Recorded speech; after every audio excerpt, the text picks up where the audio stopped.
Assalamualaikum warahmatullahi wabarakatuh. Wahai sahabatku, semoga sahabatku dalam kondisi sehat walafiat di bawah lindungan dari Allah Subhanahu wa taala.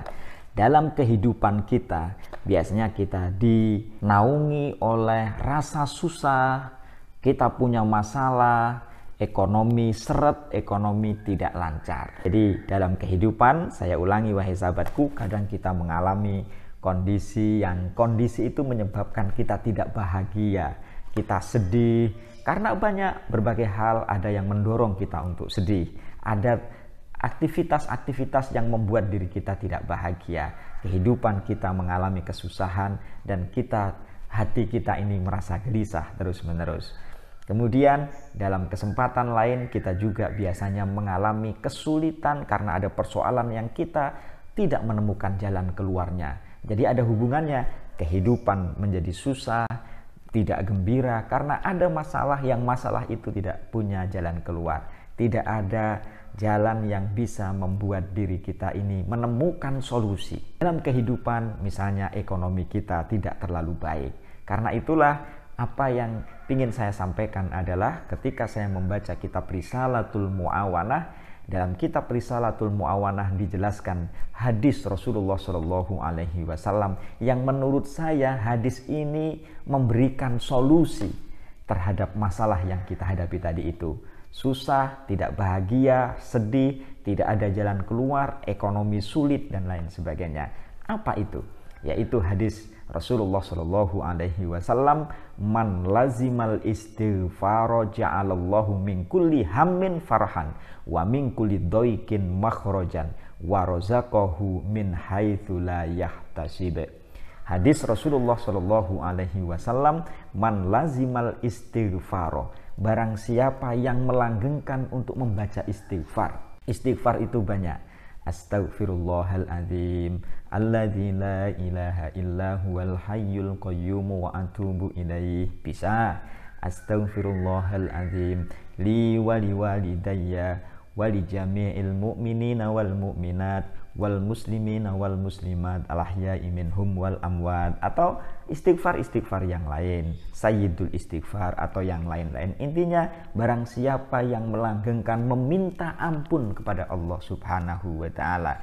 Melanggengkan itu artinya dia selalu meminta ampun kepada Allah Subhanahu wa taala. Minimal berapa satu hari itu? Minimal 70 kali. Kenapa kok harus 70 kali? Karena Rasulullah Shallallahu Alaihi Wasallam diceritakan dalam kitab Risalatul Mu'awanah dengan kondisi Rasulullah yang maksum saja, dengan kondisi Rasulullah yang terjaga dari berbuat dosa saja, yang maksum saja, itu beristighfar lebih dari 70 kali. Maka bagaimana dengan kita yang kita ini jauh sekali dengan Rasulullah Shallallahu Alaihi Wasallam? Kalau Rasulullah Shallallahu Alaihi Wasallam saja minimal 70 kali dalam sehari semalam beristighfar, maka kita harusnya lebih banyak dari Rasulullah Shallallahu Alaihi Wasallam yang kita ini banyak dosa, kita ini banyak kesalahan, kita gelisahnya lebih banyak, kita menghadapi masalahnya itu susah menemukan jalan keluar, kita yang rizkinya barangkali tidak bagus, barangkali rizkinya seret dan lain sebagainya. Karena itulah maka man lazimal istighfaro, barang siapa yang melanggengkan, mengistiqomahkan membaca istighfar, apa balasannya? Kata hadis Rasulullah Shallallahu Alaihi Wasallam yang akan diberikan kepada kita. Yang pertama adalah ja'alallahu min kulli hammin farhan. Allah akan menjadikan segala kesusahan yang kita punya, kesedihan yang kita punya akan dirubah oleh Allah dengan cara bahagia, dengan Allah memberikan kebahagiaan, kelonggaran. Apa yang kita alami, kesusahan, kita punya masalah, kesusahan, sedih, rasa tidak bahagia menjadi sebuah kebahagiaan.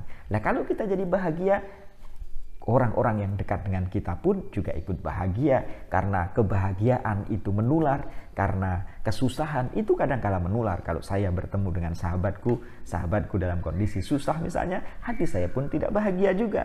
Karena tidak bisa ngomong dengan cara yang baik pun demikian. Ketika saya misalnya dalam kondisi susah, saya bertemu dengan sahabat pun juga merasa bagaimana gitu. Karena kondisinya tidak bahagia. Nah, wahai sahabatku, itu yang pertama. Jadi kita tidak akan mengalami kesusahan, kita tidak akan mengalami kesulitan, kita tidak akan mengalami kondisi kesedihan dan lain sebagainya. Geresah hati, hati yang selalu gundah akan diberikan oleh Allah kebahagiaan. Hati yang selalu tidak ada masalah terus di hati ini grundel macam-macam, ada masalah sedikit kita menderita, itu akan dihilangkan oleh Allah Subhanahu wa taala. Man lazimal istighfaro, karena dia melanggengkan istighfar, minta ampun kepada Allah Subhanahu wa taala. Itu yang pertama.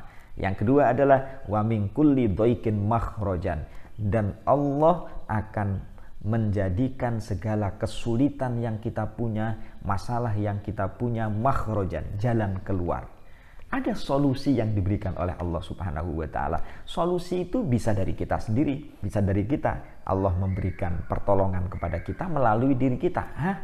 Ini ada masalah. Secara menyelesaikannya begini.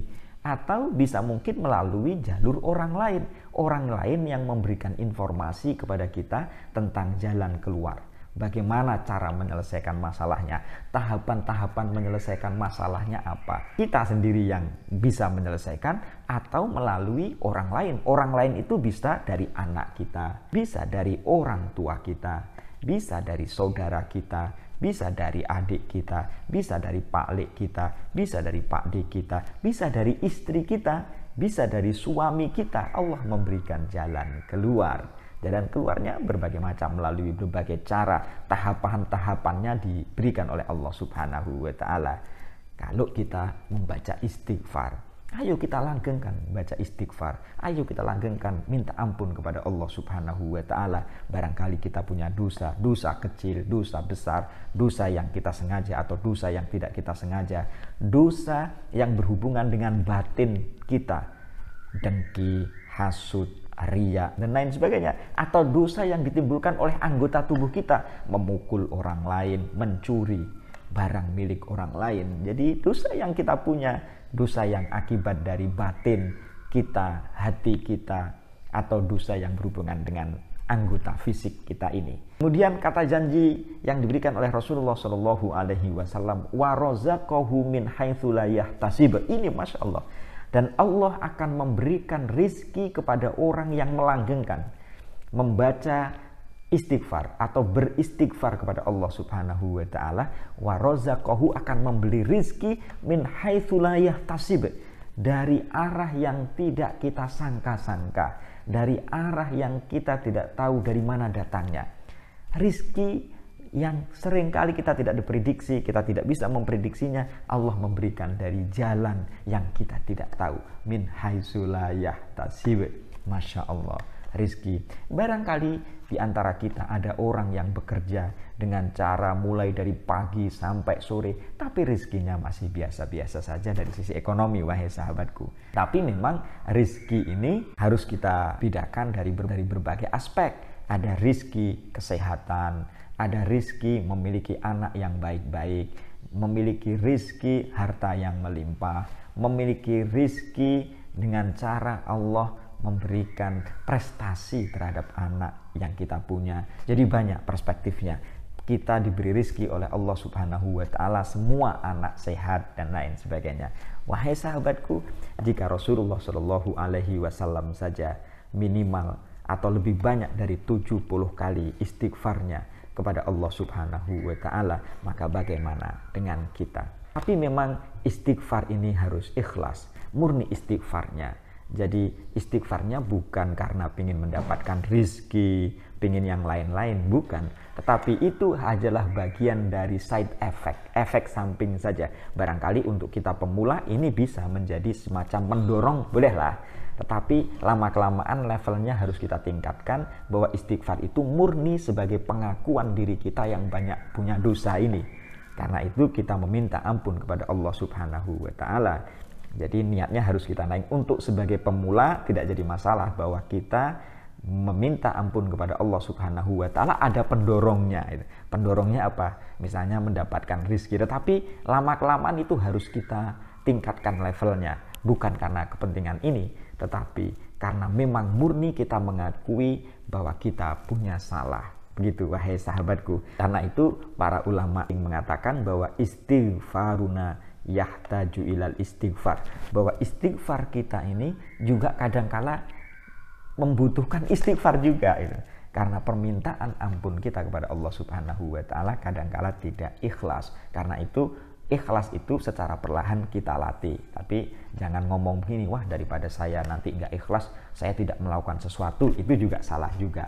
Artinya ada tahapan-tahapan, step-step yang kita bisa lakukan sesuai dengan kadar keimanan kita, sebagai kadar kemampuan kita. Kita ini kan orang awam gitu. Jadi kita ini katanya orang awam. Wahai sahabatku, inilah yang dapat saya sampaikan. Semoga kita bisa melanggengkan istighfar ini sebagai rasa bahwa kita ini memang banyak dosa dan minta ampun kepada Allah Subhanahu wa taala. Efek sampingnya Allah melalui Rasulnya menjanjikan 3 aspek tadi itu. Demikian, semoga bermanfaat. Assalamualaikum warahmatullahi wabarakatuh.